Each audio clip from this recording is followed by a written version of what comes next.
Normal days కింద మస్తు ఆకలినప్పుడు food తినండి, ఎంత టేస్టీగా అనిపిస్తుందో. అట్లనే పెసరట్టు నార్మల్ రోజుల కింద మంచిగా చేసింది అనిపించింది మా అమ్మ రోజు.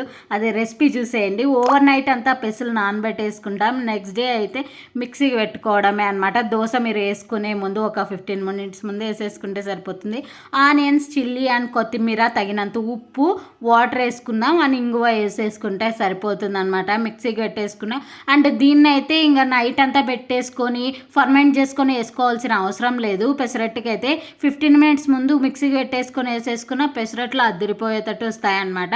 అండ్ ఇంత క్రిస్పీగా అయితే నేను వేసుకున్నా కాబట్టి ఇట్లా వచ్చింది. ఇంకా మీరు ఇంకా మంచిగా వేసుకోవచ్చు. అండ్ ఇప్పుడైతే మన పెసరట్టు అయిపోయింది, ఇంకా తినడమే. నిజంగా చాలా ఆకలిగా ఉండే నేను ఆ రోజు. మా అమ్మ బీరకాయ కూర, శనగిత్తనాల చట్నీ చేసిండే అనమాట. దీంతోపాటు నేను ఆగుకోకుండా 3 దోశలు తిన్నా అనమాట చాలా రోజుల తర్వాత. అంతే, చాలా బాగుండే. మీరు కూడా ట్రై చేయండి.